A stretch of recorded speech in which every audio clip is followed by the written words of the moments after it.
Hi there. Welcome to the Brown Lounge. I'm Holly Brown, and today I'm making verde enchiladas. This is one of my personal specialties. Anyone who knows me knows that this is something that I love to make. And there's something about Cinco de Mayo that sort of makes me feel like summer's on the way, it's on the horizon. It's sort of a good excuse to have a margarita and have this wonderful dish, chili verde enchiladas. Let me tell you what goes into the dish. I'll show you how to make it, and then you can make it for your friends, maybe at Cinco de Mayo, or frankly anytime. It's a wonderful, savory, delicious Mexican dish. So here are the key ingredients of the dish. Of course, the shredded chicken is the star of the show, and we boiled the chicken initially with onion in the water as well as some bay leaves, and then we took it out, shredded it up. Now we're going to layer on some spices and some cheeses and then stuff the enchiladas with some wonderful things. You can see here we have chipotle powder. We're going to use a little poultry seasoning. The cheese is a combination of pepper jack and cheddar. Of course, we're going to put some fresh cilantro, a little bit of fresh onion, and salt, pepper, and a little garlic powder for flavor. And then we'll top it off with some wonderful green sauces. So stick around and we'll show you how to put this wonderful dish together.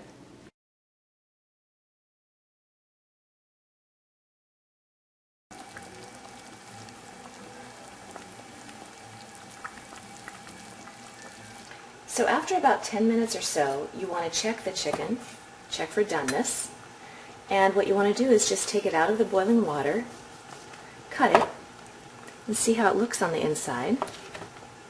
Yep, it looks great. It's ready to take out. Shouldn't have any residual pink in there. It should just be cooked through. And once it is, you want to take it out right away because you don't want to overcook it. Now once the chicken is cooled a bit, you want to take out the bay leaves, make sure you take out all of these onions, and if you find any of these little black peppercorns, you want to remove those as well. And then you start to shred the chicken, and shredding it is quite simple. You just use 2 forks, just like this, and you pull the chicken away from itself, just like that. And you do that. The breasts are a little bit harder to open up, and it takes a little bit of arm muscle, but you can do it. You can also cube the chicken, but I really think that the texture of shredded chicken is really best for a couple reasons. One is it really tastes the way it tastes in an authentic Mexican restaurant, because that's the way they do it, and also because the flavors of the spices, which we'll get to in a minute, really get in throughout the chicken meat. So as you can see, when you start to shred it, it leaves all of these nice openings and crevices for the spices.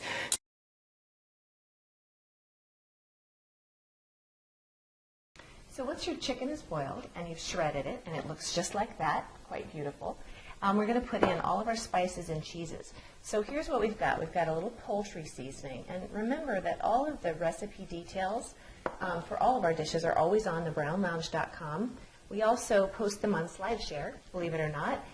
So either way, you can get all of the detailed recipes there. And you know, I'm a cook that likes to do things to taste, so I definitely use measurements as guidelines, but I always taste it and see if it just sort of meets the criteria for my palate, and you should too. So that was a little bit of poultry seasoning. I'm also going to put in a little bit of garlic powder. I want to use garlic powder just because when the meat is all cooked, it'll give it a nice garlicky flavor without overpowering it. So just a little bit of that. We're going to do a pinch of salt. And as you can see, I'm just kind of putting it all together and mixing it up with my hands. That's really the best way to do it with this dish. A little bit of pepper in there. And now I'm going to put some cilantro. That's beautiful. I'm going to put some very finely chopped onions. Now you'll notice that I did take the cooked onions out of the boiling pot because those are now, because they've been cooked, they have a little bit of a slimy texture to them, and what you want is just a little crunchy onion texture, so that's what I've got in here. And then I'm going to put a little bit of diced chilies, and this again is something that you have to decide how much you want in there because they are definitely going to give this dish quite a kick. Okay, so now I'm going to add that chipotle chili powder, and I like to use this one pretty generously, a teaspoon or maybe a teaspoon and a half. And before we put the cheese in there, you do want to taste it. So let me give a Little taste. That is really good. Needs a little bit more cilantro, a little bit more onion, and I think a little bit more salt. Okay, now we've got cheddar cheese. We've also got pepper jack. And I'm going to put some in the chicken, and then I'm going to reserve some for the top of the enchiladas before they go into the oven. So we'll mix it all together. And next, I'm going to show you a little trick for rolling the enchiladas. If you use flour tortillas, you don't need to use this next trick. You just roll them up. But when you're using corn tortillas can be stiff and they can break when you're trying to roll them. So I have a little trick for you to soften them up. So stick around. I'll show you how to do it. Doesn't this look great? This is going to be that wonderful enchilada filling.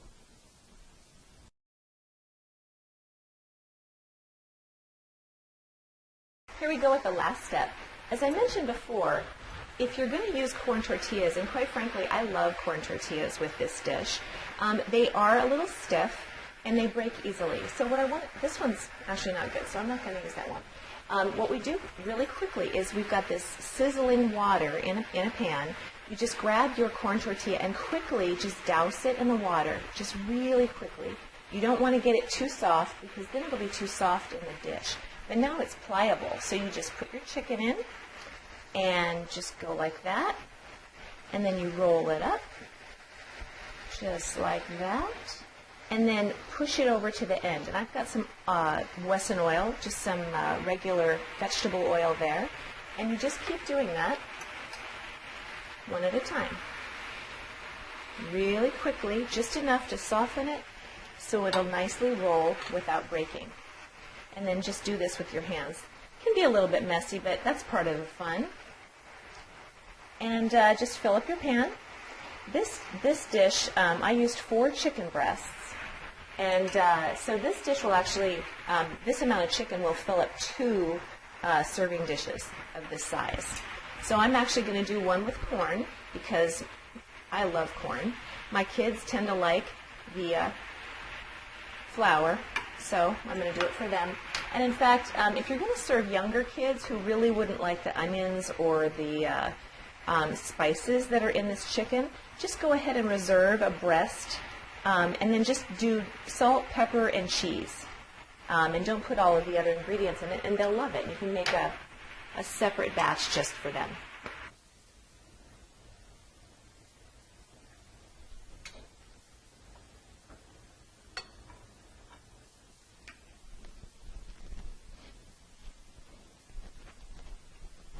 Okay, our last step is to pour the verde sauce over the enchiladas. So I use a combination of a traditional enchilada sauce, this green chili sauce, and I use about half of a can. Now, the thing at this point is you want to be a little bit careful because you don't want to over sauce and you don't want to make your enchiladas really too soft and gooey. So I use about a half a can of that, and then to just add a little spice, I use a verde sauce like Embasa, or I also use Herdes. But as you can see, it has a little bit more of the seeds and the chilies in there. It's just a little bit more potent. So I just put a little bit of that on top. Again, I probably use about 1/4 cup of this one, and we'll just kind of go like that to just get it all over the top. There we go. And then we'll top it with a little bit of cheddar and a little bit of that pepper jack cheese. And that's it. And then we'll bake it at 350 to warm it. Remember, all of the ingredients are cooked, so we just want the cheese to melt. We want the chicken to warm. So 350 for about 20 minutes or so. And doesn't that look gorgeous? It's nice, melted. All the flavors are coming together, and I've actually prepared a plate. We've got some black beans, a little queso cheese. I've got a little salad with a little queso cheese and tomatoes on it. You could throw some salsa on there, and then we'll just serve the enchiladas right on the plate.